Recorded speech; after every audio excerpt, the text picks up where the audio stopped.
पल्लव के, चूंकि पल्लव के बाद कौन आए थे? चोल आए थे। तो चोल पल्लव के सामंत है और चोलों के बारे में है कि आपको इनकी राजधानी कहाँ है? जल्दी बोलिए, चोल की राजधानी कहाँ है?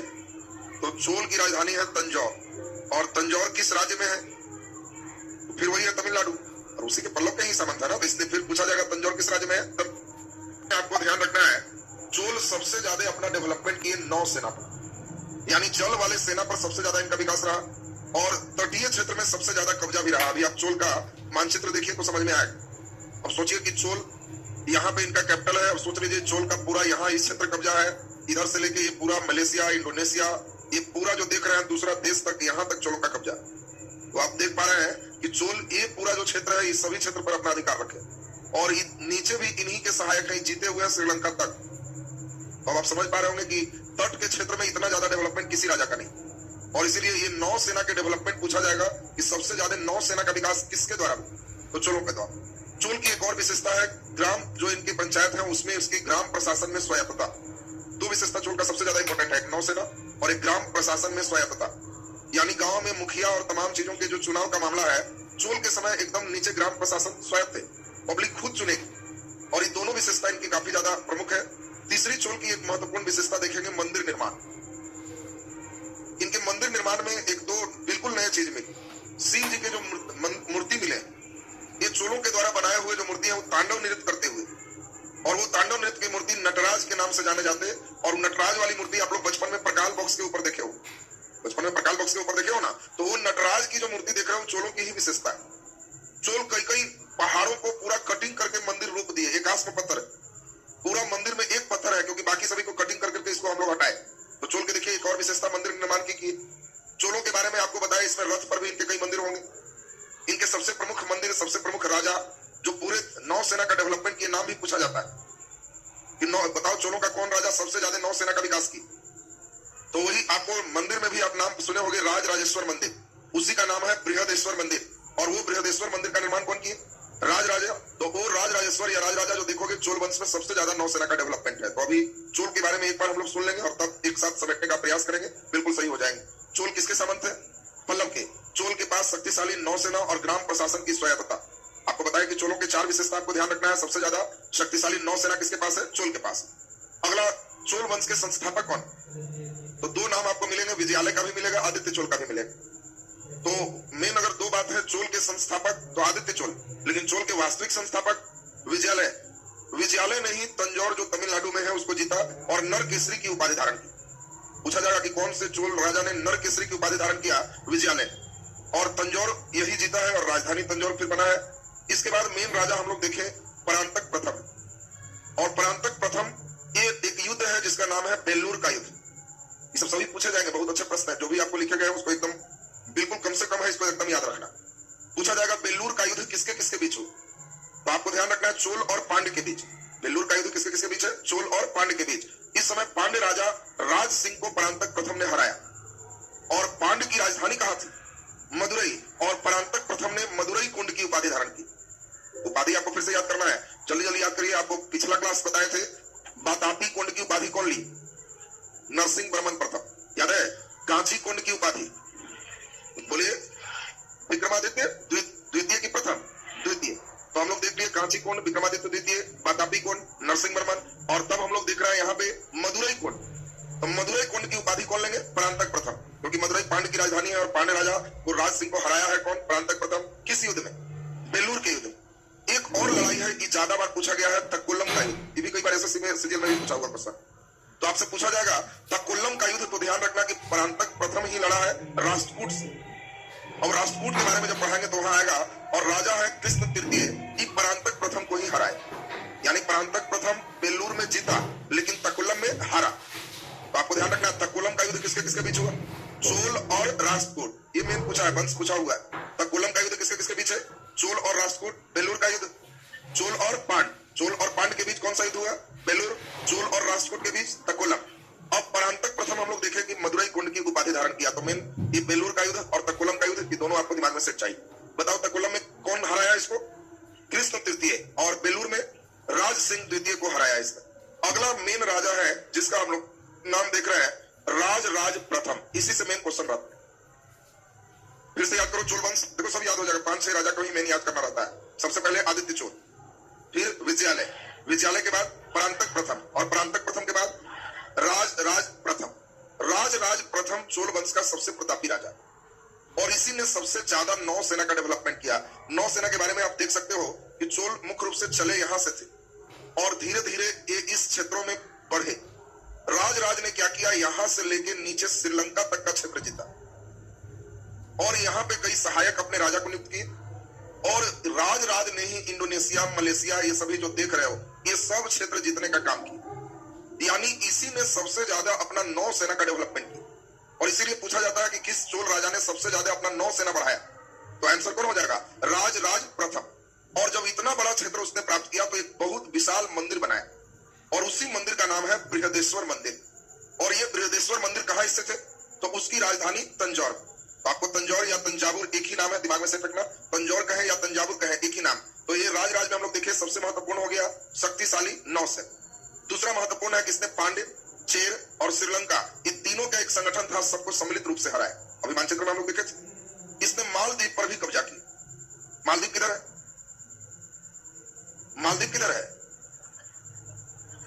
तो मालदीव यहाँ पर है, तो ध्यान रखो मालदीव उधर मत जा, तो मालदीव इधर है, और एशिया महादेश का सबसे छोटा देश मालदीव। तो मालदीव को भी इसने विजय प्राप्त किया, मतलब इधर तो है ही, ये निचला सेक्टर के साथ साथ इसको भी इसने जीता। और तंजौर में इसने बहुत बड़ा मंदिर बनाया, मंदिर का नाम बृहदेश्वर मंदिर। इसी मंदिर को क्या कहते हैं, राजराजेश्वर मंदिर। और यह प्रथम चोल राजा है जिसने पूरे भूमि की पैमाइश किया, पूरे भूमि का माप की। तो अब हम लोग फिर से यहाँ तक पहुंच जाए। पहला राजा बोलो आदित्य चोल, दूसरा बोलो विजयालय, तीसरा बोलो परांतक प्रथम, चौथा बोलो राज राज प्रथम। किसने मदुरई कुंड की उपाधि लिया, परांतक प्रथम ने मदुरई कुंड की उपाधि लिया, पांड्य राजा को हराया। फिर हम लोग देखे तकुलम के युद्ध में परांतक प्रथम को हरा दिया, कौन, राजपूत के राजा, कौन, चलिए बोलिए कृष्ण तृतीय। तो हम लोग कृष्ण तृतीय की कहानी भी सुनेंगे जो उसको हराएगा। तो अब इसके बाद राज के बाद अब बहुत ज्यादा क्वेश्चन नहीं होता है, केवल 1-2 लड़ाई और है जो महत्वपूर्ण है। राजेंद्र प्रथम, आपको ध्यान रखना है कि पाल शासक महिपाल को हराया और गंगा नदी तक, मतलब बिहार के क्षेत्र तक चोलों का क्षेत्र हो। अभी जो आपको मानचित्र दिखा रहे थे उसमें आप ठीक से देखिए, तो बिहार का क्षेत्र भी हल्का टच करता है। और यहीं पर इसने यहां से राजधानी हटा के यहां ले आया, और उस राजधानी का नाम क्या रखा राजेंद्र प्रथम, गंगई कोंड चोलपुरम। आप ध्यान दीजिए, राजधानी का नाम क्या हो गया, गंगई कोंड चोलपुरम। और गंगा नदी जीतने के बाद राजेंद्र प्रथम ने अपनी उपाधि धारण किया गंगई कोंड।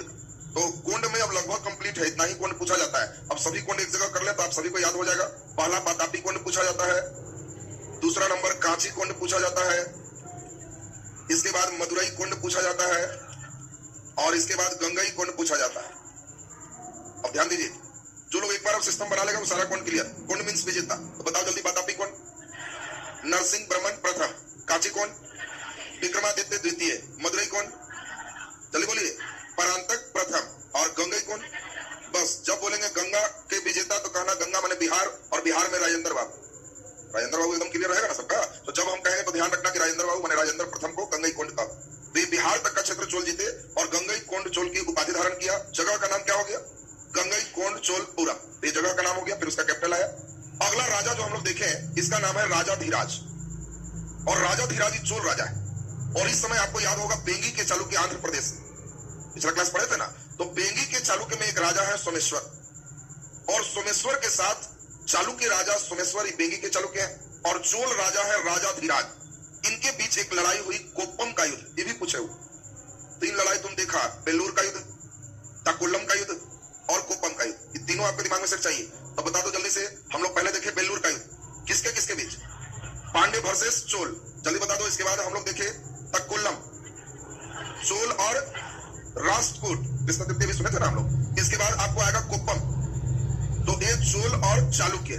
और इस लड़ाई में चोल राजा पहली बार पूरी तरह हारे। तकुलम का युद्ध बहुत, कोप्पम का युद्ध बहुत इंपॉर्टेंट। कोप्पम की लड़ाई में जो चालुक्य राजा है सोमेश्वरम, उससे लड़ते हुए चोल राजा राजाधिराज मारा गया। और सोचो लड़ाई मैदान में ही जब मर गया तो उसी का भाई है, और वो भाई है राजेंद्र चोल। वो उस लड़ाई को जारी रखा कोप्पम के युद्ध को, और उसने सोमेश्वरम को हराया। और जब सोमेश्वर हार गया तो वो आत्महत्या कर ली। जब हम हार गए तो ऐसा जिंदगी जीने से अच्छा मर जाना है, उसने आत्महत्या कर ली। और तब हम लोग जरा देखें इसके बाद अगले राजा जो बनते हैं इनका नाम है कुल्लोतुंग। अगला राजा कौन है, कुल्लोतुंग। और कुल्लोतुंग इंपॉर्टेंट है 72 व्यापारियों का दूत मंडल चीन में भेजा। पिछला में भी एक चीन आया था, कौन राजा, सब खा पी जा रहा है। पिछला भी चीन एक लाए थे और चीन में दूत भेजा था। हाँ देखिए आया, बोलो फिर से, नरसिंह वर्मन द्वितीय। और यहाँ पे आपका अगला राजा है कुल्लो तुंग, ये भी चीन में दूत भेजा है और इसका चीन में जो दूत गया है कितने प्रतिनिधि हैं, 72 व्यापारी। तो ये बहुत महत्वपूर्ण है। कुल्लो तुंग कई बार पूछे हुए चीन के साथ इसके संपर्क को। और चोल वंश का अंतिम राजा कौन है, राजेंद्र तृतीय। अब यहाँ तक एक बार फिर से सुनना है और तब इसको साइड करेंगे। चोल डायनेस्टी अभी का अभी तुरंत सबको याद चाहिए। तो चोलों में अभी हम आपको बताया कि 4 चीज बिल्कुल पहले रट जाओ। पहला, चोल का नौसेना सबसे डेवलप। दूसरा, चोल का ग्राम प्रशासन में स्वायत्तता, ये बहुत महत्वपूर्ण है क्योंकि चोल में ग्राम का जो प्रशासन है उसमें नागरिकों को खुद से चुनने की आजादी थी, ये इसकी विशेषता है। और तीसरा नंबर, चोलों के द्वारा जो मंदिर निर्माण हुई उसमें एकाश्म पत्थर का ज्यादा प्रयोग है, मैंने पहाड़ को ही कटिंग करके बना दी। चोलों के बारे में ही कहा जाता है कि राक्षसों की तरह सोचा और जौहरियों की तरह तरासा। ये चोल के बारे में बहुत बड़ी विशेषता हुई। और इसी के मंदिर में मूर्ति निर्माण में नटराज की मूर्ति आपको इसकी विशेषता बताए। विचार छोटे छोटे विशेषता हो गए। बोलो, चोल के संस्थापक आदित्य चोल और चोल के वास्तविक संस्थापक विजयालय। तो वास्तविक जब पूछेगा तो विजयालय हो जाएगा। और चोलों की राजधानी तंजौर जीतने वाला विजयालय है और तंजौर को जीतने के बाद विजयालय ने नरकेसरी की उपाधि धारण की। बोलो जी, क्लियर है सबका। तो हम लोग देख लिए, पहला नंबर आदित्य चोल और दूसरा नंबर विजयालय। विजयालय ने ही तंजौर को जीता, नरकेसरी की उपाधि लिया। तीसरा है परांतक प्रथम। और परांतक प्रथम से एक बार फिर से सुन लीजिए और तब हम लोग पूरे एक जगह करेंगे। परांतक प्रथम में आपको हमने बताया कि परांतक प्रथम के साथ सबसे इंपॉर्टेंट 2 लड़ाई है, बेलूर और तकुलम। बेलूर की लड़ाई में इसने पांड्य राजा राज सिंह को हराया। और पांड्य की राजधानी कहाँ है, मदुरई। इसने मदुरई कुंड की उपाधि धारण। पूछा जाएगा मदुरई कुंड की उपाधि धारण कौन की, परांतक प्रथम। बताओ, बेलूर का युद्ध किसके किसके बीच हुआ, पांड्य और चोल के बीच हुआ। अगला नंबर हम लोग देखिए तकुलम का युद्ध। और तकुलम का युद्ध राजपूत और चोल के बीच हुआ और इसमें परांतक प्रथम को हराया कौन, राजपूत राजा कृष्ण तृतीय। ये भी आपको दिमाग में सेट कर लेना था। तो हम लोग फिर से देख ले, बेलूर की लड़ाई में इसने पांड्य राजा किसको हराया, राज सिंह को, और इसने मदुरई कुंड की उपाधि लिया। तकुलम के युद्ध में इसको कौन हराया, राजपूत राजा कृष्ण तृतीय। तो अब राज प्रथम में बता दिए कि सबसे महत्वपूर्ण है कि सबसे ज्यादा क्षेत्र विस्तार की और इसका नौसेना सबसे महत्वपूर्ण। तो सबसे मजबूत नौसेना का डेवलपमेंट किया। पांड्य है, चेर है, श्रीलंका है, सभी क्षेत्र को इसने विजय प्राप्त किया। इसने मालदीव पर भी, इंडोनेशिया तक का क्षेत्र जीता और बहुत बड़ा मंदिर बनाया। कौन मंदिर, बृहदेश्वर मंदिर। कहाँ स्थित है, तंजौर में स्थित है। और ये पहला चोल राजा है जो भूमि का माप कराए। अगला नंबर हम लोग देखें, राजेंद्र प्रथम इसके बाद आया, यानी राज के बाद अगला राजा कौन है, राजेंद्र प्रथम। और इसके साथ 2 चीज, ये बिहार में भी कुछ क्षेत्र जीता। और पाल राजा कौन है, महिपाल, और उसको हराकर गंगई कोंड चोल की उपाधि धारण की। और नेक्स्ट, अब 2 राजा ध्यान रखोगे राजेंद्र के बाद, राजा धीराज और राजेंद्र चोल। राजा धीराज और राजेंद्र चोल, इसका लड़ाई किसके साथ होगा, सोमेश्वरम के साथ। कौन सी लड़ाई, कोप्पम का युद्ध। और शुरू में राजा धीराज क्या होगा, मारा जाएगा, लेकिन राजेंद्र चोल इसको हराएगा, किसको, सोमेश्वर। इसलिए राजा धीराज और सोमेश्वर ध्यान में सेट रखेगा।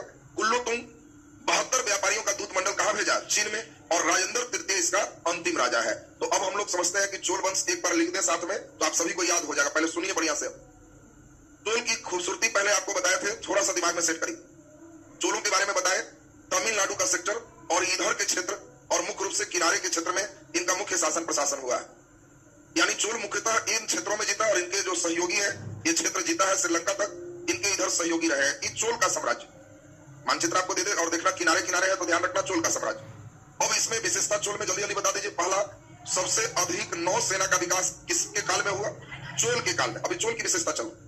अब दूसरी नंबर विशेषता चोल की एक और विशेषता क्या बताए, ग्राम प्रशासन में स्वायत्तता थी। तीसरी विशेषता बताए कि बड़े बड़े मंदिरों का निर्माण चोलों के समय हुआ। पूछा जाएगा दक्षिण भारत में सबसे बड़े बड़े मंदिर किसके समय बने, चोल के समय बने। चौथी विशेषता बताया कि चोल के जो मंदिर थे वो एकाश्म थे, बड़े बड़े पहाड़ को ही काट के मंदिर बनाए। और इसीलिए चोलों के बारे में एक लाइन आया कि चोल राक्षस की तरह सोचते थे और जौहरियों की तरह तरासते थे। क्लियर है सबका। अब हम लोग देखें चोल के जो राजा है उनके बारे में एक बार सुन लीजिए, एकदम दिमाग में बैठ जाना चाहिए। चोल के संस्थापक कौन, आदित्य चोल। बस इसका यही आएगा कि चोल के संस्थापक कौन, आदित्य चोल। चोल के वास्तविक संस्थापक कौन, विजयालय। तो चोल के वास्तविक संस्थापक विजयालय। और विजयालय ने ही इनकी राजधानी जो तमिलनाडु में है तंजावुर, या उसी को हम लोग तंजौर कहते हैं, इसको जीतकर इसने नरकेसरी की उपाधि धारण की। पूछा जाए चोल की राजधानी का, तंजौर। तंजौर कौन जीता, विजयालय। और इसीलिए विजयालय को चोल का वास्तविक संस्थापक था। इसके बाद हम लोग देखे परांतक प्रथम। और परांतक प्रथम में मेन 2 बात एकदम याद चाहिए। पहला नंबर, परांतक प्रथम एक लड़ाई किया पांड्य राजा के साथ बेल्लूर का युद्ध, और पूछा जाएगा ऑब्जेक्टिव कि बेल्लूर का युद्ध किसके किसके बीच हुआ? पांड्य और चोल के बीच, और इसने एक उपाधि धारण किया मदुरई कोंड, यानी पांड्य राजा को हराया। दूसरा नंबर एक बहुत इंपॉर्टेंट लड़ाई हम लोग देखें, तक्कोलम का युद्ध। लड़ाई का नाम क्या है? तक्कोलम का युद्ध। तक्कोलम का युद्ध किसके किसके बीच है? परांतक प्रथम और राष्ट्रकूट के बीच, और राष्ट्रकूट के राजा है कृष्ण तृतीय, और कृष्ण तृतीय ने परांतक प्रथम को हराया। देखो जब राष्ट्रकूट पढ़ाएंगे तो वहां फिर आएगा कृष्ण तृतीय, और वहां फिर की लड़ाई चलेगा और कहेंगे कौन युद्ध में हराया, तो तक्कोलम के युद्ध, और उस तक्कोलम के युद्ध में परांतक प्रथम को हराया। अब हम लोग परांतक प्रथम के बाद मेन राजा आ गए राज प्रथम। ये बहुत महत्वपूर्ण हो। राज प्रथम में आप सभी को याद है सबसे ज्यादा नौसेना का विकास किया। पांड्य, चेर और श्रीलंका, ये तीनों को इसने संयुक्त रूप से त्रिसंगठन को इसने हराया। इसने एक बहुत बड़ा मंदिर बनाया बृहदेश्वर मंदिर तंजौर में, उसी मंदिर का नाम इसी के नाम से है राजेश्वर मंदिर। पूछा जाएगा राजेश्वर मंदिर तो तंजौर, या बृहदेश्वर मंदिर तो तंजौर। बोलो जी क्लियर है सबका? अब राज के बाद अगला राजा हमने बताया राजेंद्र प्रथम, और राजेंद्र प्रथम आपको बताया कि बिहार तक का क्षेत्र इसने बढ़ा दी, और बिहार में इस समय पाल वंश के राजा है महिपाल, और महिपाल को हरा करके इसने गंगई कोंड चोल पूरम राजधानी बनाई और गंगई कोंड चोल की उपाधि धारण की। पूछा जाएगा गंगई कोंड तो बताए राजेंद्र प्रथम। राजेंद्र प्रथम के बाद दो राजा थे, एक का नाम आपको बताए राजाधिराज, और दूसरा का नाम था राजेंद्र चोल। ध्यान दो, राजाधिराज और राजेंद्र चोल, ये बहुत महत्वपूर्ण है क्योंकि ये जो लड़ाई लड़े इसी का नाम था कोप्पम का युद्ध। लड़ाई कौन है? कोप्पम में दोनों लड़े, और कोप्पम का युद्ध आपको बता दिए बेंगी के चालू के एक व्यक्ति है सोमेश्वर, और सोमेश्वर के साथ कोप्पम के युद्ध में राजाधिराज मारे गए, और फिर कोप्पम के युद्ध में राजेंद्र चोल ने सोमेश्वर को हरा दी। बोलो क्लियर है सबका? और चोल वंश के अंतिम शासक राजेंद्र तृतीय खत्म हो। यही चोल वंश का इंपॉर्टेंट थीम था। तो हम समझते हैं कि क्या खुद से अभ्यास कर सकते हो? एक बार और लास्ट बोलेंगे, और तब सुन लीजिए, इस जल्दी ठीक नहीं होता है। चोल वगैरह ये सब बहुत खतरनाक सेक्शन, ये सब ठीक हो जाए तो हिस्ट्री का दुख ही खत्म। तो इसीलिए आपको इसमें घर में बैठ के, अब पता नहीं आप लिख रहे हैं कि नहीं, हम तो डेली बोल रहे हैं, और आपके लिए ही जान के लिखते हैं। ये नहीं लिखे केवल रीडिंग मारे तो काम खत्म है, कुछ नहीं हो। तो इसीलिए आपके लिए लिखा जा रहा है कि इस बात को एक बार सुन लीजिए, और घर पे एकांत में बैठिए और पूरी बात चोल के साथ अपना लिख दीजिए, मानचित्र रफ अभ्यास कर लीजिए। एक बार लिख लिए तो फिर हो गया, बहुत दिन तक टिकेगा। भूल भी जाएंगे तो दोबारा कॉपी देखेंगे तो याद आ जाए, नहीं लिखोगे तो कोई इसका इलाज नहीं है, याद नहीं होगा, क्लास में लगेगा कि हल्का है, फिर 2 दिन में भूल जाओ। तो इसको जल्दी से हम लोग फिर से एक बार सुन लीजिए। चोल किसके सामंत थे? तो चोल पल्लव के सामंत। चोल की राजधानी कहाँ है? तंजौर कहाँ है? तमिलनाडु में। और चोल के बारे में 2 विशेषता और देखिए, नौसेना का डेवलपमेंट सबसे ज्यादा, ग्राम प्रशासन में स्वायत्तता, और मंदिर एकाश पत्थर के बड़े। बोलो क्लियर है सबका? चोल के संस्थापक आदित्य चोल, वास्तविक संस्थापक विजयालय ने ही तंजौर जीता और उपाधि क्या लिया? नरकेसरी। परांतक प्रथम में 2 लड़ाई, पहला नंबर बेल्लूर का युद्ध, और बेल्लूर के युद्ध में इसने पांड्य राजा किसको हराया? राज सिंह को हराया, और इसने एक उपाधि धारण किया मदुरई कोंड। पूछा जाएगा मदुरई कोंड तो परांतक प्रथम, और परांतक प्रथम को कौन हराया? तो हम लोग देखें तक्कोलम का युद्ध। लड़ाई का नाम क्या है? तक्कोलम का युद्ध राष्ट्रकूट राजा कृष्ण तृतीय ने हराया। तो पूछा जाए कि बताओ तक्कोलम का युद्ध किसके किसके बीच हुआ?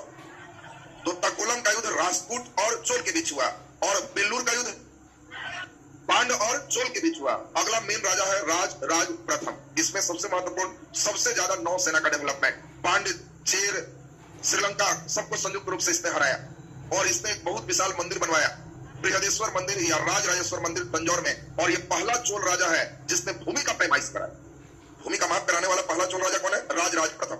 अगला राजेंद्र प्रथम, आपको बताया कि राजेंद्र बाबू है, बिहार में पहुंचे, और बिहार के क्षेत्र में गंगा नदी तक यह पहुंचा।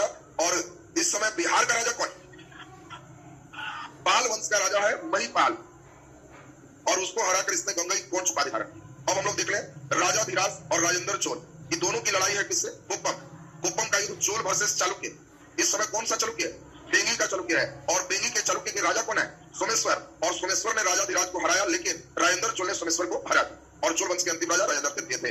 हम इसको हटा दें तो कोई पूरा अभी बता सकते हो? अभी का अभी बताना है, सब गायब होगा उसके बाद। यहाँ पे हम तो केवल एक काम करेंगे, बस ऐसे किए गायब हो गया।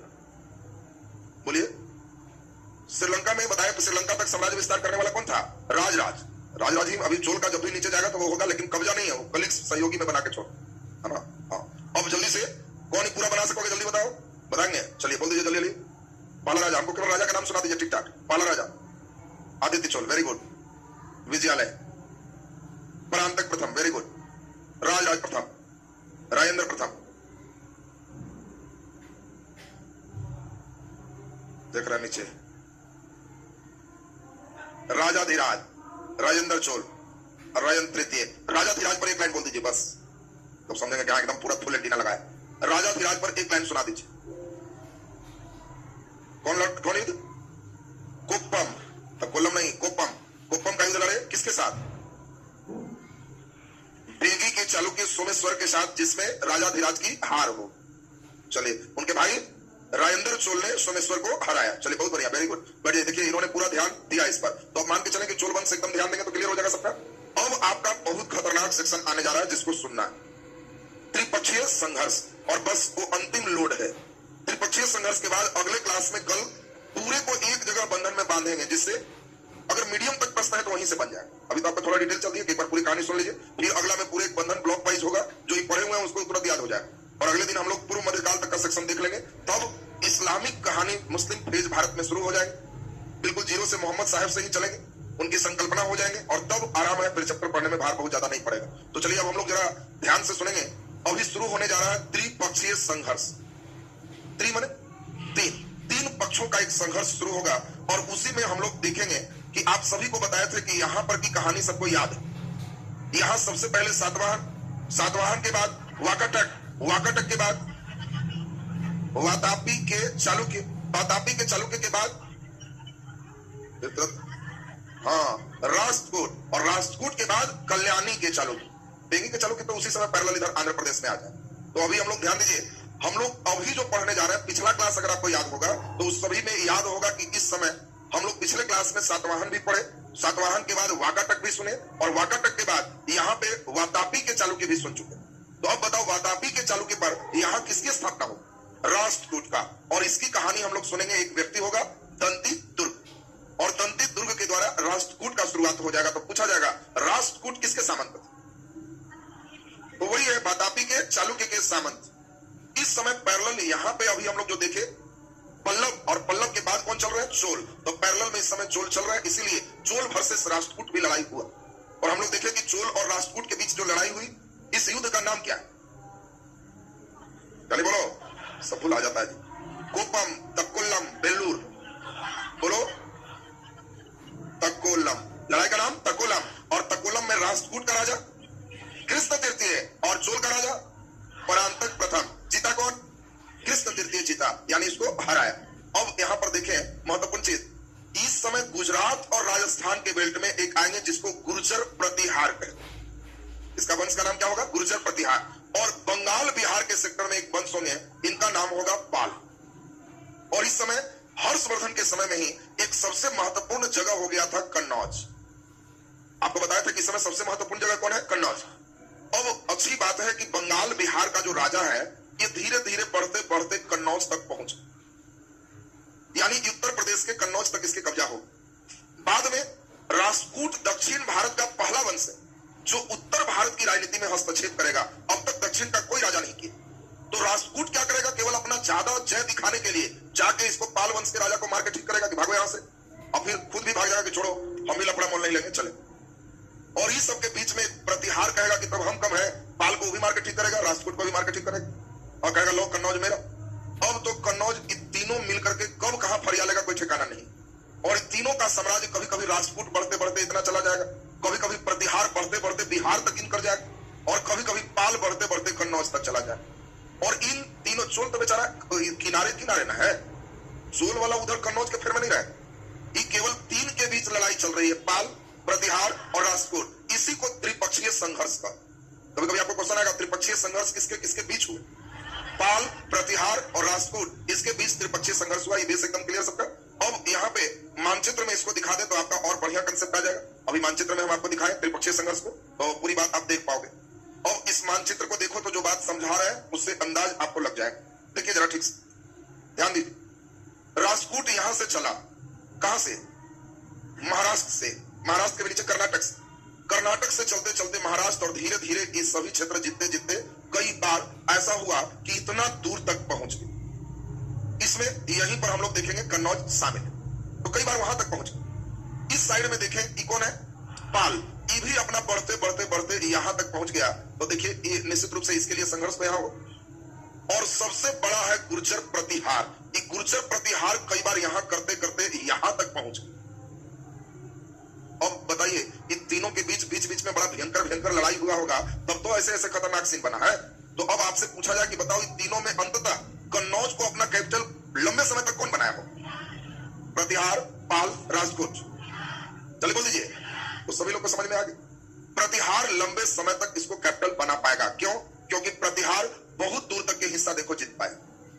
और अब इसके बाद जो आएगा, इस अभी भी देखो राजपूत का शासन नहीं चल रहा। इसी के बाद इधर आएंगे, मान लो चंदेल पढ़ोगे, परमार पढ़ोगे, तो हम सब पढ़ा देंगे, लेकिन क्वेश्चन एकदम हल्का रहेगा। चंदेल किसके सामंत थे? परमार किसके सामंत थे? तो बिल्कुल आसान है। अगर चंदेल यहां पर होगा तो यहां पे किसका शासन चल रहा है? प्रतिहार का। तो चंदेल किसके सामंत होंगे? प्रतिहार के। जो जस्ट पहले होगा उसका वो सामंत हो। तो हम समझते हैं कि ये मानचित्र से आप अभी तीन का संघर्ष सुनने जा रहे हो। कौन कौन तीनों? पाल, प्रतिहार, राजपूत। और इन तीनों की कहानी अभी हम लोग डिटेल सुने। पाल, प्रतिहार और राजपूत। तो इन तीनों के बारे में सबसे पहले हम अपने चलते हैं बिहार वाले से। इनका नाम क्या है? पाल। पाल में एक बहुत इंपॉर्टेंट क्वेश्चन तुम्हारा आएगा। इसी काल में एक यूनिवर्सिटी बनेगा बिहार में, विक्रमशिला विश्वविद्यालय। और विश्वविद्यालय में आपको बताया है कि तीन यूनिवर्सिटी एकदम फेमस है, ध्यान रखें। सबसे पुराना यूनिवर्सिटी तक्षशिला, उसके बाद नालंदा और उसके बाद विक्रमशिला। बता दीजिए जरा तक्षशिला विश्वविद्यालय कहां है? पाकिस्तान। कौन बनाया? कौन बनाया? कौन बनाया? राजा तक्ष। और ये महाजनपद पीरियड में ही चल रहा था। तो तक्षशिला यूनिवर्सिटी हम लोग देख ली। तक्षशिला यूनिवर्सिटी फेमस है बौद्ध धर्म के लिए, जैन धर्म के लिए। हाँ, तो न बौद्ध है न जैन है, संस्कृत के लिए। अरे जिस समय तक्षशिला विश्वविद्यालय है उस समय बौद्ध जैन बहुत पॉपुलर नहीं, तो इसलिए ध्यान दीजिए। वहां पे आपको ध्यान रखना है, तक्षशिला विश्वविद्यालय को संस्कृत का ऑक्सफोर्ड का, नालंदा विश्वविद्यालय को बौद्ध धर्म का ऑक्सफोर्ड है। और ये विक्रमशिला किसके लिए? Very good. इस समय बौद्ध धर्म का और ज्यादा एक नया सिस्टम बना जिसको वज्रयान कहते हैं, तंत्र मंत्र जादू टोना। ये भी बौद्ध धर्म में शामिल हो। तो बौद्ध धर्म में तंत्र मंत्र जादू टोना जो शामिल हुआ उसको हम लोग एक नया नाम देते हैं वज्रयान। और वज्रयान का जो ऑक्सफोर्ड है वो हम लोग विक्रमशिला को। तो आपको ध्यान रखना था, तीन में दो यूनिवर्सिटी आपके बिहार में हो गए, नालंदा और विक्रमशिला। एक हमारे भारत से बाहर हो गए, तक्षशिला। अब यहाँ पे पहले पाल से चलेंगे, पाल के बाद तब कौन चलेगा? राजपूत, और उसके बाद प्रतिहार। तो पाल, प्रतिहार और राजपूत की अभी एक कहानी सुनेंगे। थोड़ा सा हल्का लोड पड़ेगा, लेकिन फिर बंधन मारेंगे तो एकदम सही हो जाएगा। तो अभी पूरी कहानी पर आप एकदम बढ़िया से हमारे साथ ध्यान दीजिए, और उसके बाद फिर पूरे एक बार बंधन देंगे तो आपका लाइन क्लियर हो जाएगा। चलिए सभी लोग पहले हम लोग एक करके चले। सबसे पहले त्रिपक्षीय संघर्ष में कौन सा वंश चल रहा है? पाल वंश। ध्यान दीजिए सब कोई। पाल वंश में आपको जो क्वेश्चन आएगा, जल्दी जल्दी फटाफट सुने, बहुत दुलरुआ क्वेश्चन है। पाल वंश के संस्थापक कौन? तो कौन है? अगर तुमको कोई कहे पाल के संस्थापक तो कहना कि तुमको पालना ही है, तो मुर्गी बकरी से मत पालो, गो पालो। तो इसलिए बेचारा गोपाल इसका नाम ही। तो पूछा जाए पाल वंश के संस्थापक बोलो, गोपाल। ये बंगाल बिहार के सेक्टर में खास डेवलप है। क्या इस समय त्रिपक्षीय संघर्ष शुरू हो गया? नहीं। गाय पालना धर्म पालने के बराबर है, इसलिए इसके जस्ट बाद अगला धर्म पाल। बात ध्यान रखना, सबसे पहले गाय पालो, और गाय पालोगे तो वो धर्म है, तो इसीलिए अगला उन कौन आएंगे? धर्मपाल। और नाम धर्म है तो धर्म का काम करेंगे। यूनिवर्सिटी वगैरह खोलेंगे तो देखना विक्रमशिला विश्वविद्यालय भी आ जाए। तो पहले गोपाल में हम लोग देख लें, ये पाल वंश के संस्थापक गोपाल। और बिहार शरीफ के निकट उदंतपुरी बिहार की स्थापना किसने किया? गोपाल। इसी समय आप अपने राज्य का नाम बिहार अब पढ़ना शुरू हो। देखो पहले बिहार नाम कहीं मिलता नहीं था, ये नहीं था कि इस राज्य का नाम कोई बिहार। बिहार नाम सबसे पहले कब मिला? तो ये अभी हम लोग देखेंगे जब मुस्लिम शासक आ जाए, और उसमें हम लोग देखेंगे मिनहाजे सिराज पुस्तक लिखा है, और तब वहां पे पहली बार चर्चा होगी बिहार का। और वो बिहार बनने का कारण ही पाल वंश, क्योंकि इस समय में बिहार शरीफ के हिस्से में सबसे पहला जो डेवलपमेंट है वो बिहार शरीफ का हिस्सा ही में, नालंदा का हिस्सा ही सबसे पहले। और उन हिस्सों में बौद्ध भिक्षुओं को रहने के लिए जो बौद्ध मठ बनाए गए, उस जगह को विहार कहते थे। उसी में प्रमुख बहुत बड़ा एक विहार था, उदंतपुरी बिहार। अब आपसे पूछा जाएगा उदंतपुरी बिहार कहां है? तो नालंदा में, बिहार शरीफ के निकट है। और उस बिहार को कौन बनाया? गोपाल। और उसी विहार करते करते इसका नाम बिहार हो। तो बिहार नाम की चर्चा आगे जो है चलेगा, लेकिन पहले अभी ध्यान रखना है, गोपाल से दो प्रश्न। पाल वंश के संस्थापक और उदंतपुरी बिहार की स्थापना ये भी गोपाल ने की। बोलो क्लियर है सबका? अब दूसरा नंबर राजा कौन है? धर्मपाल। धर्मपाल से जो आपके क्वेश्चन होते हैं उसको हम लोग जरा ध्यान से सुन लें। धर्मपाल के सबसे पहला इंपॉर्टेंट चीज क्या है? विक्रमशिला विश्वविद्यालय की स्थापना। विक्रमशिला सुन लीजिए जरा ध्यान से। अब उसको हम लोग एक बार फिर से सुनते हैं। पाल वंश में हम लोग अभी तीन राजा हम लोग सुने। सबसे पहला राजा गोपाल, दूसरा धर्मपाल, तीसरा जल्दी बोलो, देवपाल, और तब महिपाल आए। महिपाल अंतिम है जिसको हराए। तो इसीलिए आपको ध्यान रखना है। फिर से सबसे पहला राजा कौन हो गया? गोपाल। गोपाल में आपको दो बात बताया, जल्दी जल्दी याद करिए। पहली बात आपको क्या याद आया? गोपाल पाल वंश का संस्थापक है और बिहार शरीफ के निकट ओदंतपुरी बिहार के संस्थापक। ये तो क्लियर है सबका। और गोपाल के बाद बोलो अगला राजा कौन है? धर्मपाल। ये अब बहुत इंपॉर्टेंट है। इसी के समय त्रिपक्षीय संघर्ष की शुरुआत। जरा ध्यान दीजिए, त्रिपक्षीय कहां स्टार्ट है, तीनों का पूछता है। त्रिपक्षीय संघर्ष का मतलब तुम समझ गए कि जो धर्मपाल है वो कन्नौज तक पहुंच चुका है। जब तक कन्नौज नहीं जाएगा तो त्रिपक्षीय क्यों शुरू हो? तो आपसे कभी भी पूछा जाएगा कि बताओ वह कौन सा पाल राजा है जिसके समय त्रिपक्षीय संघर्ष शुरू होगी, तो आंसर कौन होगा? धर्मपाल। और त्रिपक्षीय संघर्ष जो शुरू हुआ तो इसमें हम लोग दो तीन महत्वपूर्ण चीज देखेंगे। किसके किसके साथ लड़ाई हुआ वो आपको दोनों चालुक्य, सॉरी, इसमें हम लोग अभी पाल, प्रतिहार और राष्ट्रकूट में, प्रतिहार और राष्ट्रकूट की कहानी में डिटेल आए। अभी उसके एक निर्माण का कार्य हम लोग महत्वपूर्ण देख लें कि इसके द्वारा एक बहुत इंपॉर्टेंट निर्माण हुए। कौन सा? विक्रमशिला विश्वविद्यालय की स्थापना। और कहां हुआ? भागलपुर में। अब जरा ध्यान दीजिए, तो भागलपुर के हिस्सा ध्यान देना, बिहार के मुख्य राजा ही, और भागलपुर अगला जो राजा आएगा उसको अपनी राजधानी बिहार के मुंगेर बनाए। तो इसीलिए आपको ध्यान रखना उधर का हिस्सा इसका कैपिटल चले। तो भागलपुर में इसने अपनी राजधानी, उसमें अपना विक्रमशिला विश्वविद्यालय बनाया। और विक्रमशिला विश्वविद्यालय मुख्य रूप से किसके लिए फेमस है? वज्रयान। हम लोग का शाखा कौन सा है? वज्रयान। तो अब हम लोग जरा ध्यान दीजिए, इसमें लगभग बातें आपको क्लियर हो गए। एक नजर केवल सुनने से पाल वंश का जो बेसिक है वो आपका खत्म हो जाएगा। तो जल्दी जल्दी सुन ले। पाल के संस्थापक गोपाल, बिहार शरीफ में ओदंतपुरी बिहार की स्थापना गोपाल। धर्मपाल में दो चीज इंपॉर्टेंट बताए, कन्नौज त्रिपक्षीय संघर्ष की शुरुआत और विक्रमशिला विश्वविद्यालय की स्थापना। तो हम समझते हैं धर्मपाल भी दोनों क्लियर है। अब इसको कौन कौन हराएगा, कौन कौन से जीतेगा, इसकी कहानी आगे चले। तब आएगा देवपाल। देवपाल ने अपनी राजधानी कहां बनाया? मुंगेर। और देवपाल के बाद फिर आगे जब बढ़ेगा तब महिपाल, और महिपाल को ही कौन हराया? चोल राजा राजेंद्र प्रथम और गंगईकोंड चोल की उपाधि धारण की।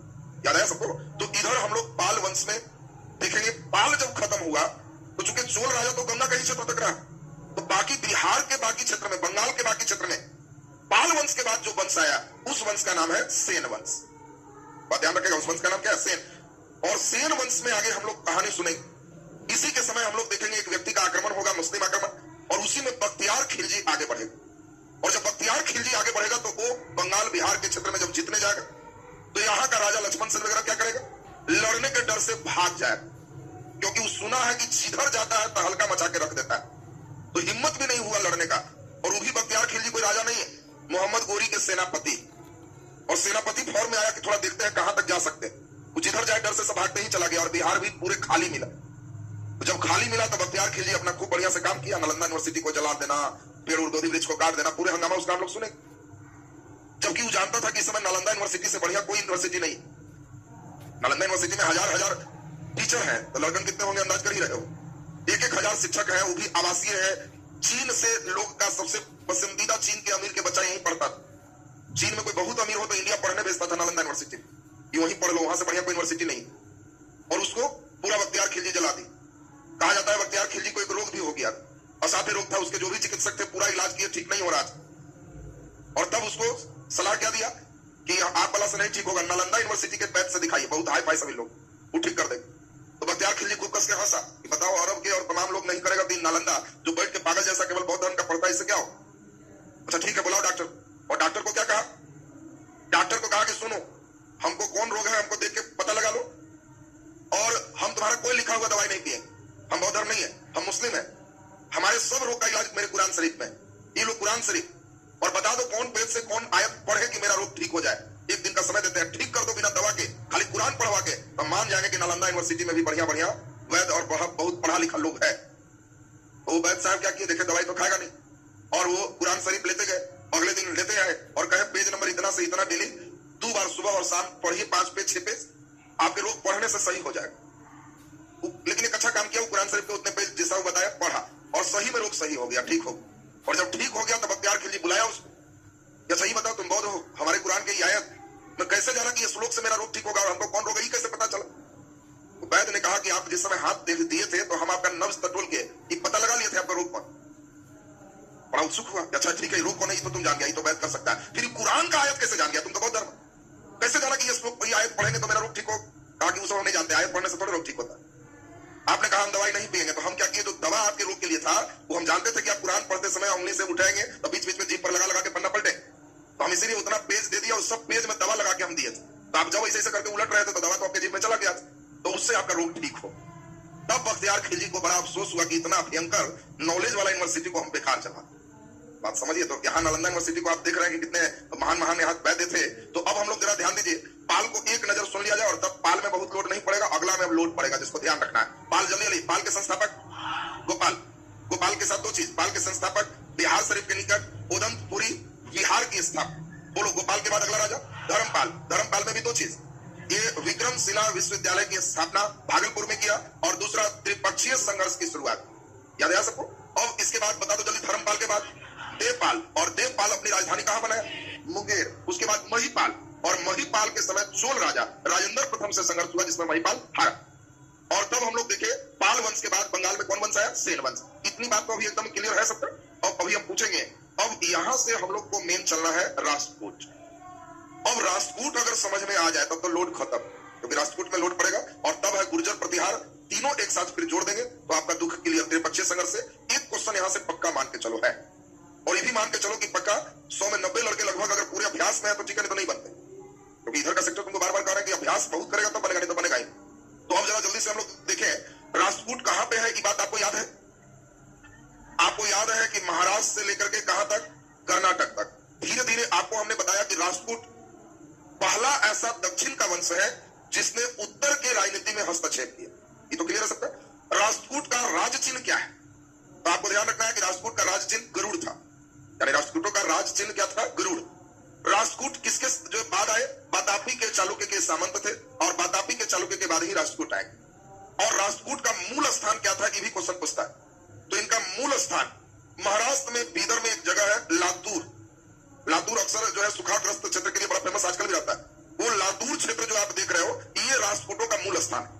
तो हम लोग ध्यान दें, लातूर इनका मूल स्थान है, एक बार मूल स्थान भी पूछ चुका है। और राष्ट्रकूट के संस्थापक कौन है? दंतीदुर्ग। और आपको याद है चालुक्य वंश के अंतिम राजा पिछले दिन समझाए थे, कीर्तिवर्मन की हत्या करके खुद से राष्ट्रकूट वंश बना है। अब हम लोग ध्यान दें, राष्ट्रकूटों की राजधानी कहां है? मान्यखेत। मान्यखेत कहां है? जल्दी बोलिए। तो हम लोग देखेंगे ये जो भी चलेगा ये कहां चलेगा? कर्नाटका के क्षेत्र। तो अब हम लोग यहाँ पर राष्ट्रकूट से संबंधित इतनी बातें कि एक बार फिर से सुन लीजिए, क्योंकि अब त्रिपक्षीय जो शुरू होगा वहां से लोड आ जाएगा। तो पहले इतनी बात फिर से, राष्ट्रकूट का राज चिन्ह क्या है? गरुड़। राष्ट्रकूट किसके सामंत थे? बातापी के चालुक्य। राष्ट्रकूटों का मूल स्थान क्या था? लातूर। और राष्ट्रकूट के संस्थापक कौन है? दंतीदुर्ग। दंतीदुर्ग किसको हराया? कीर्तिवर्मन को। और इसकी राजधानी कहां है? मान्यखेत। इतनी बातें बेसिक क्लियर है सबका। अब यहां से हम लोग जो सुनने जा रहे हैं इस पर थोड़ा सा ध्यान चाहिए। 3 राजा के बाद फिर स्टेप आपका इसमें खंड करेंगे। अगला राजा है कृष्ण प्रथम। जनरली बेटा बनता है, ये कृष्ण प्रथम दंतीदुर्ग के चाचा है। उल्टा है, भतीजे पहले है, चाचा बाद में। कारण दंतीदुर्ग का कोई बाल बच्चा नहीं, तो कोई बाल बच्चा नहीं है, पार लग गया, तो जो अगला उसका चाचा है वो मोर्चा पकड़ लिया। तो इसीलिए चाचा के कारण कृष्ण प्रथम भी कभी कभी पूछा जाता है। अब लड़के गेस नहीं कर पाते, दंतीदुर्ग और के बाद कृष्ण प्रथम राजा बने जो दंतीदुर्ग के थे। पुत्र, भाई, लड़के जनरली पुत्र या भाई पे ही ज्यादा रहते हैं, चाचा तो सोच भी नहीं सकते कि भतीजा के बाद चाचा राजा कैसे बने। तो एक चाचा में दिमाग रखना, ये आपका एक जगह चाचा करके भी पूछा हुआ है। और कृष्ण प्रथम के साथ बहुत इंपॉर्टेंट क्या है? एलोरा में इसने एक बहुत बड़ा मंदिर बनवाया, कैलाशनाथ मंदिर। तो आपसे पूछा जाएगा कैलाशनाथ मंदिर का निर्माण कौन किया? कृष्ण प्रथम। अब हम लोग जरा ध्यान दीजिए, एलोरा कहां है? महाराष्ट्र के औरंगाबाद में। तो महाराष्ट्र के औरंगाबाद में एलोरा है, और एलोरा में इसने कैलाशनाथ मंदिर बनवाया। कृष्ण प्रथम इसके लिए खास फेमस हो गया। तो बता दो पहला राजा दंतीदुर्ग, दंतीदुर्ग के बाद कृष्ण प्रथम। अब मेन आगे हमारे सितारा लगा करके ध्रुव तारा राजा है, ध्रुव। कृष्ण प्रथम के बाद ध्रुव है। ये पहला राष्ट्रकूट राजा है जो त्रिपक्षीय संघर्ष शुरू कर दे। हम सब में पूछेंगे त्रिपक्षीय किसका किसका? पाल का पहला। इसका मतलब है कि इसको धर्मपाल से लड़ाई हो, और फिर हम लोग राष्ट्रकूट का पहला तो ध्रुव, और फिर प्रतिहार का पहला चलेंगे तो समझ जाओगे कि वो तीनों बढ़िया कैसे। तो पहला तीनों दिमाग में सेट रखना, इसका पहला कौन है? ध्रुव। और ध्रुव पहला दक्षिण का राजा है जो उत्तर भारत की राजनीति में खुद हस्तक्षेप किया है। कई बार लड़के वंश पढ़ के जाते हैं और राजा का नाम पूछ देता है, पूछेगा दक्षिण का वह कौन पहला राजा था जो उत्तर की राजनीति में हस्तक्षेप किया, और नाम इतना छोटा है कि गेस नहीं कर पाते लड़के, आंसर ध्रुव हो। तो ध्रुव पहला राजा है, और ये त्रिपक्षीय संघर्ष का शुरुआत किया। नहीं तो दक्षिण वाला दक्षिण में रहता तो द्विपक्षीय रहता, खूब होता लड़ाई। तो प्रतिहार वर्सेस पाल, ये बीच में टांग लगा दिया कौन? राष्ट्रकूट, और त्रिपक्षीय बना दी। ये त्रिपक्षीय संघर्ष प्रारंभ किए, और इसने दो काम किए। सुन लीजिए, प्रतिहार राजा है वत्सराज। गुर्जर प्रतिहार पढ़ेंगे तो समय राजा कौन आएगा? वत्सराज। और वत्सराज को इसने पराजित किया, यानी जब ऊपर गया तो वत्सराज को पराजित किया, और इसी समय पाल नरेश कौन है, धर्मपाल, इसको भी पराजित किया। मतलब जबरदस्त एंट्री जबरदस्त ना है, इसको भी हरा रहा है और उधर भी हरा रहा है, तो इसका मतलब ध्रुव कितना इंपॉर्टेंट होगा ये समझ रहे। लेकिन हराने के बाद क्या ये कन्नौज रहा, नहीं, दोनों को ठोक पीट के चलाया कि हमारा नीचे ठीक है, ऊपर तो केवल हम गए थे कि लोग जाने कि एक पावर नीचे भी है। तो अब बताइए, ध्रुव की बात तो समझ में आ गई। अब पूछा जाएगा कि बताओ कौन पहला राजपूत राजा है जो कन्नौज को राजधानी बनाया, तो उसमें ध्रुव नहीं, दिमाग में से रखना। त्रिपक्षीय संघर्ष की शुरुआत कौन किया, तो राजपूत राजा ध्रुव। तो पहले फिर से तीनों याद करो। पहला नंबर दंते ध्रुव, चाचा जान इसके, कृष्ण प्रथम, और इसके बाद ध्रुव। ध्रुव में हम लोग देख लिए दो बात, ध्रुव पहला दक्षिण का राजा है जो उत्तर भारत की राजनीति में हस्तक्षेप किया और इसने दो को हराया। पाल राजा कौन है, धर्मपाल, धर्मपाल के समय त्रिपक्षीय शुरू है। और बोलो प्रतिहार राजा कौन है, वत्सराज। तो बात ध्यान रखिए। अब आपको ध्यान रखना है कि ध्रुव प्रतिहार राजा किसको हराया, वत्सराज, और पाल राजा धर्मपाल को। ये तो दिमाग में सब सेट हो गया। अब यहां से राजा आपके बढ़ रहे हैं गोविंद तृतीय, और गोविंद तृतीय अगला राजा अब बहुत महत्वपूर्ण है, इसको अब सुनते जाएं। यहां से 3-4 राजा और आएंगे और तब प्रतिहार आपके दिमाग में आ जाएंगे, फिर एक बार लिखेंगे तो याद हो जाए। याद करते चलो, अभी 3 एकदम दिमाग में है ना, दंती दुर्ग, कृष्ण प्रथम और ध्रुव, एकदम 3 दिमाग में, 3 फिर आएगा, बस एकदम 6 दिमाग में केवल बैठा लो। 6 जहां बैठ गया और कहानी बैठ गया तो राजपूत का बेस हो, और तब गुर्जर प्रतिहार में थोड़ा लोड, उसके बाद तीनों जोड़ने के बाद दुख खत्म हो जाए। तो अब जरा जल्दी से सब लोग सुनेंगे। गोविंद तृतीय, इसने अब सोच लीजिए कितना महत्वपूर्ण भूमिका निभाया। आपको अभी हम बताए नीचे तक का क्षेत्र में मानचित्र आप देख रहे हैं, नीचे कौन कौन है, पांड्य है, इधर इस समय कौन है, पल्लव है, केरल साइड में गंग है, गंग का क्षेत्र किधर है, केरल, सब कोई ठीक कर दिया। पांड, पल्लव, गंग, इस सब राजा के संग को नष्ट करके नीचे बहुत बड़े सेक्टर तक चला गया। और गोविंद तृतीय फिर पाल राजा धर्मपाल को हराया, और इस समय प्रतिहार राजा कौन है, नागभट्ट द्वितीय, दोनों को हराया। अब जल्दी से बताओ, ध्रुव जो था वो ध्रुव पाल राजा किसको हराया, धर्मपाल को, और गोविंद तृतीय भी धर्मपाल को, तो दोनों कंटिन्यूस। लेकिन प्रतिहार में बताओ, ध्रुव वत्सराज को हराया और गोविंद तृतीय नागभट्ट को हराया। और दिमाग में सेट रखना बहुत आसान है, गोविंद किनको कहते, कृष्ण को, तो कृष्ण भगवान नाग बांधने, नाग के साथ उनका पुराना रिश्तेदारी। तो जब तुमको देगा गोविंद तो कहना कि वो समझ गए नागभट्ट, तो कृष्ण भगवान आएंगे तो नाग के कहेंगे हट, हट से भट्ट दिमाग में रख, नाग हट तो नागभट्ट। और बाकी पाल राजा तो बेचारा एक ही चल रहा है, कौन, धर्मपाल। तो हम समझते हैं फिर से, ध्रुव में जल्दी बोलो। हाँ, ध्रुव है छोटा, लेकिन वो प्रतिहार को कह रहा है कि वत्स मेरा राज चलेगा, और नाम कौन है, वत्सराज। और जब हम कहेंगे गोविंद तृतीय तो कहना कि वो नाग हट तो नागभट्ट हो जाए। देखो इससे 2 फायदा हो रहा है, क्योंकि सबसे कष्ट था उधर में लड़के को नाम याद नहीं होता है, तो अभी तुम्हारा नाम उधर का भूमिका इधर हम बना दे रहे हैं, तो उधर पढ़ने में फिर आराम लगे। अब उधर जैसे ही नाम लेंगे तुमको नागभट्ट तो कहेगा हाँ याद है, इसको कौन हराया, तो गोविंद तृतीय। फिर उसके पहले वाला का नाम लेंगे वत्सराज, तो कहोगे वो ये भी समझ गए, ध्रुव हराया, और दोनों क्लियर होते जा। अब हम लोग अगला नंबर देखें, बहुत इंपॉर्टेंट राजा है अमोघ वर्ष। और अमोघ वर्ष, देखो इसमें एक चीज बता दें, अभी जो हम लोग चल रहे हैं राष्ट्रकूट का, इसके शुरुआती सभी राजा हिंदू है, लेकिन बाद के जितने राजा हैं वो सभी जैन है। इसलिए भी इंपॉर्टेंट है, जैन साहित्य और जैन के कारण ही बहुत महत्वपूर्ण होता है। तो आपको पूछा जाएगा किस वंश के शुरुआती राजा हिंदू, लेकिन बाद के सभी राजा जैन धर्मावलंबी है, तो राष्ट्रकूट हो जाएगा। और यहां से अमोघ वर्ष से ये देखोगे कि जैन धर्म की शुरुआत है, और सब लगातार अब जैन ही तुमको नीचे मिलेंगे, यहां तक हिंदू धर्म कंप्लीट हो जाएगा। अब अमोघ वर्ष में जरा दिमाग में हम लोग सेट करें। अमोघ वर्ष के साथ 2-3 चीज बहुत महत्वपूर्ण है। पहला, अमोघ वर्ष के दरबार में जो थे वो उनके गुरु भी थे, इनका नाम है जिनसेन। पूछा जाएगा जिनसेन किनके दरबार में, अमोघ वर्ष। और जिनसेन के प्रभाव में आके इसने भी जैन धर्म बाद में अपना लिया, तो जिनसेन एक बहुत इंपॉर्टेंट हो गए। जिनसेन किसके दरबार में हो गए, अमोघ वर्ष। फिर इसने चालुक्य शासक को हराया। ये चालुक्य कौन है, पेगी के चालुक्य, क्योंकि सोमेश्वरम के बाद तो उधर कंटिन्यू चल रहा है। और चालुक्य राजा को हराने वाला कौन है इसमें, अमोघ वर्ष। और इसमें हम लोग ध्यान दें, वीर राघवन की उपाधि धारण भी इसने किया। कन्नड़ भाषा में कवि राजमार्ग ग्रंथ की रचना। और हम लोग देखेंगे इसमें अमोघ वर्ष में अब 1-2 बहुत महत्वपूर्ण चीज है। राज्य के महामारी पूरे फैल रहे थे, हैजा कॉलरा, और इसको लोग कहे कि कुछ त्याग कीजिएगा तो महामारी रुक जाएगा। तो ये क्या किए, जो सुन लीजिए, लक्ष्मी जी को अपना एगो उंगली काट के ही चढ़ा दी। प्रजा लोग तो उंगली काटते थे, ये राजा ही उंगली काट ली। तो एक उंगली, तो क्या सोच रहे, सब पारे लगा दे, इसके फिर मैंने तो सब क्या करा दे। तो एक उंगली काट के पूछा जाए कि बताओ कौन से राजा महामारी से बचने के लिए अपनी एक उंगली भेंट कर दिए, तो ये अमोघ वर्ष। उस समय जैन धर्म नहीं मानते थे, इसलिए लक्ष्मी जी के पास अपना ही समर्पण कर दी।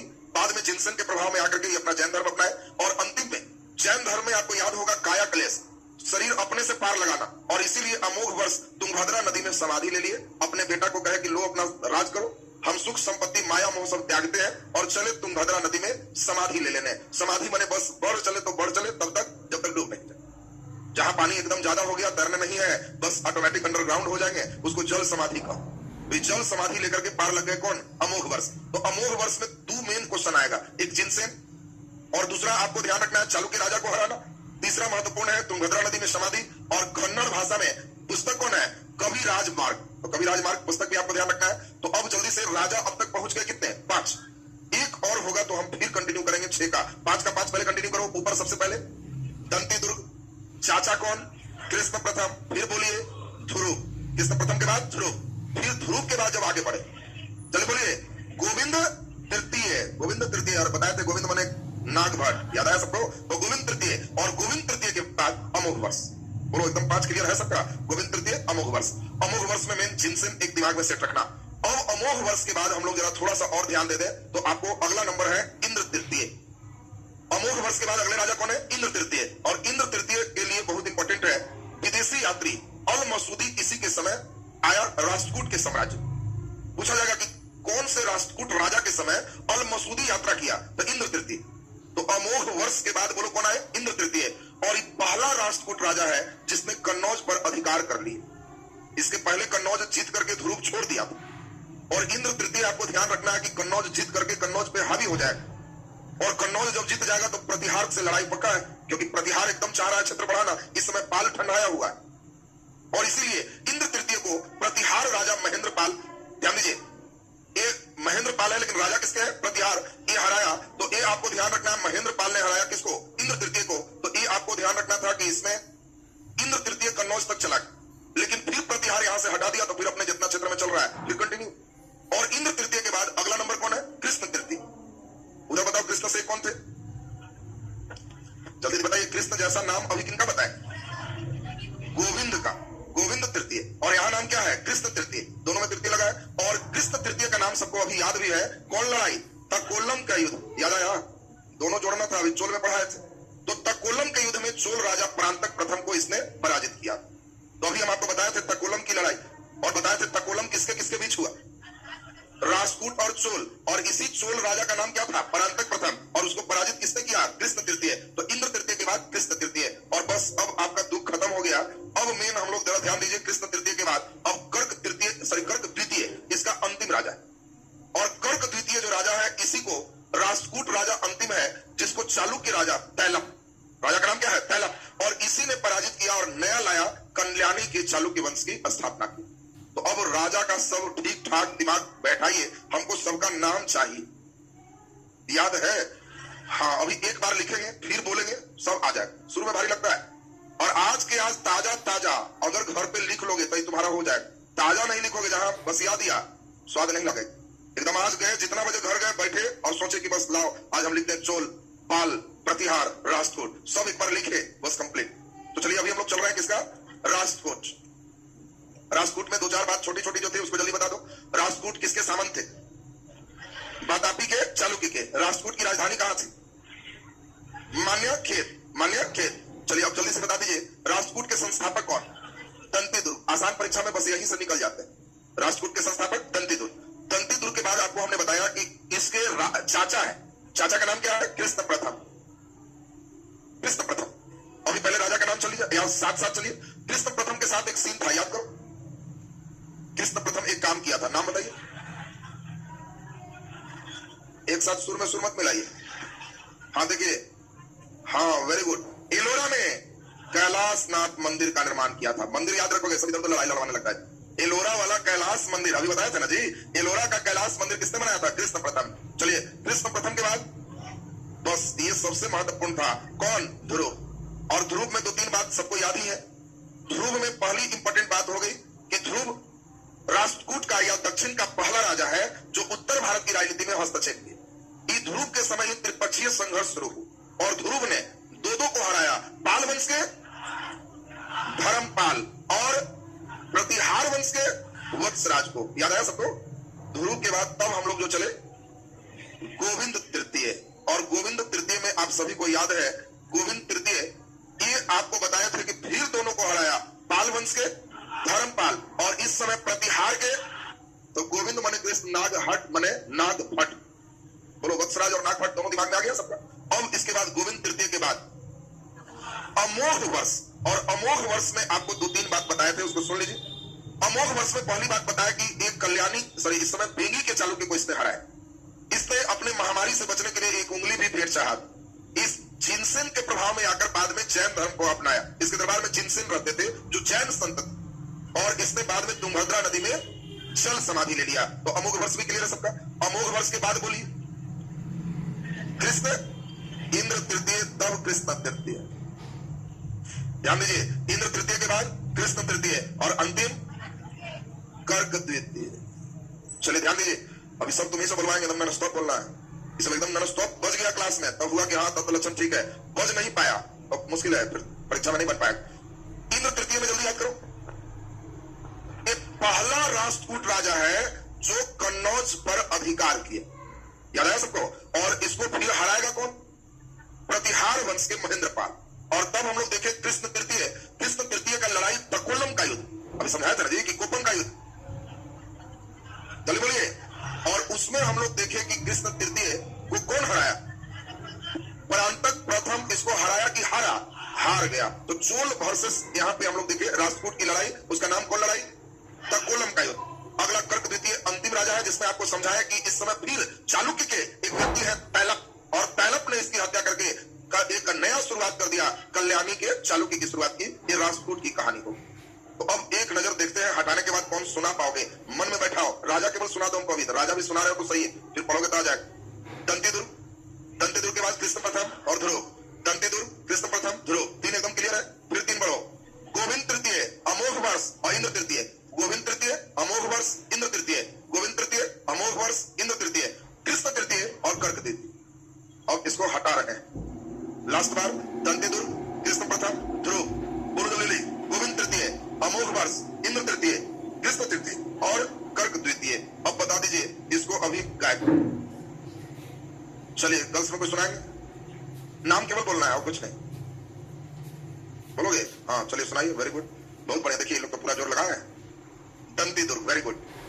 कृष्ण प्रथम, ध्रुव, गोविंद तृतीय, अमोघ वर्ष, इंद्र तृतीय, कृष्ण तृतीय, आप कर्क द्वितीय, अंतिम राजा। वेरी गुड, बहुत बढ़िया, बैठ जाइए। बहुत अच्छी बात। क्लास में एकदम 90% लगभग तैरना चाहिए, तब होगा कि हाँ अब अस्तित्व में हो जाएगा। और आज घर पे एकदम लिखना, तब एकदम ठीक। उसके बाद पीडीएफ की जरूरत तुम लोग शुरू में मानता है।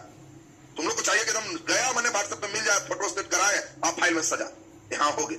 अपने लिखो पहले, उसमें फिर कुछ गड़बड़ होगा, कुछ होगा तो उसको फिर इधर की सहायता से ठीक करें। तो चलिए अभी मान के चले कि आपका पाल और राष्ट्रकूट क्लियर हो गया। अब कौन बच गए? जल्दी बोलिए। प्रतिहार, और प्रतिहार और टाइट सिस्टम। तो प्रतिहार अभी सुन लीजिए, सब आज खत्म, त्रिपक्षीय एक साथ निकल जाना चाहिए। और तब हम लोग अभी इसको सुनने पर ध्यान दें। प्रतिहार में अभी हम लोग देखेंगे गुर्जर प्रतिहार। भार कम पड़ेगा, कारण क्या है? आधा राजा तुम सुन चुके हो, जो जो जीता हारा उस सबको सुने हुए हो ना जी। तो एक बार केवल हल्का सुनाएंगे, अब तब बंधन मारेंगे तो फिर फिट हो जाए। तो पहले जल्दी जल्दी चले। गुर्जर प्रतिहार के संस्थापक कौन? हरिश्चंद्र। और वास्तविक संस्थापक नागभट्ट। दोनों दिमाग में सेट रखे। इसके संस्थापक कौन है? हरिश्चंद्र। अगर संस्थापक पूछता है और हरिश्चंद्र है तो सही, अगर नागभट्ट पूछता है तो वास्तविक संस्थापक हो।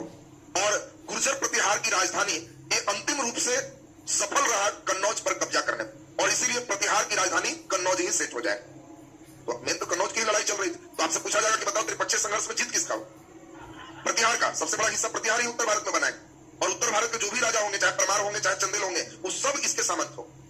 तो अब आपको दिमाग में सेट हो गया कि बता दो जल्दी से, प्रतिहार के संस्थापक हरिश्चंद्र, वास्तविक संस्थापक नागभट्ट और इसकी राजधानी कन्नौज। ये बताओ, हरिश्चंद्र, नागभट्ट, राजधानी कन्नौज। दिमाग में आ गया सबका? अब हम लोग वत्सराज से अगर शुरू करें तो सब समझ गए हो। तीनों राजा का त्रिपक्षीय किसके समय शुरू हुआ? मन में बैठा लो। कौन से पाल राजा है जो त्रिपक्षीय संघर्ष शुरू किए? जल्दी बोलिए। धर्मपाल। कौन से हम लोग का राष्ट्रकूट राजा है? ध्रुव। और कौन से प्रतिहार राजा है? तो वत्सराज। वत्सराज को कौन हराएगा? ध्रुव। अभी सुने थे, बस सुन लीजिए क्लियर। कन्नौज के त्रिपक्षीय संघर्ष इसी के समय प्रारंभ हुआ। पाल वंश के राजा धर्मपाल को मार के ठीक कर दिया, लेकिन इसको राष्ट्रकूट राजा ध्रुव ने मार के ठीक कर दिया। बोलो, लाइन तो क्लियर है ना जी? अभी तुरंत तो सुना था, तो इसीलिए आपको लाइन एकदम तुरंत दिमाग में सेट हो गया। नागभट्ट, हट, गोविंद तृतीय, याद आया? तो जैसे ही बोलेंगे वत्सराज, वत्सराज के बाद बोलो नागभट्ट। और नागभट्ट में सबको मालूम है धर्मपाल को नागभट्ट ने हराया, और नागभट्ट को कौन हराएगा? राष्ट्रकूट राजा गोविंद तृतीय ने इसे हराया। अभी हम लोग सुने भी तो थे। और जल्दी बताओ, सर्वप्रथम इसी ने कन्नौज पर अधिकार कर अपनी राजधानी भी बनाई, इसीलिए गोविंद तृतीय इसको ठीक भी किया था। तो अब जरा जल्दी जल्दी बता दीजिए, पहला राजा हरिश्चंद्र, दूसरा नागभट्ट प्रथम, इसके बाद वत्सराज, और इसके बाद नागभट्ट द्वितीय। वत्सराज की लड़ाई ध्रुव से और नागभट्ट द्वितीय गोविंद तृतीय से। बोलो यहां तक क्लियर है सबका? आज यहां तक ठीक ठाक रखिए, 15 मिनट का बंधन और क्लिक करेंगे तो आपका त्रिपक्षीय संघर्ष खूब मजे में खत्म हो जाएगा। लोड ज्यादा नहीं ना पड़ रहा है, और पूरे रास्ता सोचते जा। पहले जैसे ही आएगा चोल, भरपेट चोल शुरू से निकाल के रिवाइज कर, तब पाल, तब राजपूत, तब प्रतिहार, और इतना सोच लिया सही हो जाए। तो अगले दिन पूर्व मध्यकाल आपके अंतिम क्लास है, अगले क्लास में कल पूर्व मध्यकाल खत्म हो जाएंगे और तब मेडाइवल शुरू हो जाएंगे, सल्तनत काल। तो इसलिए सल्तनत पीरियड से आपके शुरुआत हो जाएंगे आपके मध्यकाल में। और मेडाइवल शुरू का मतलब है कि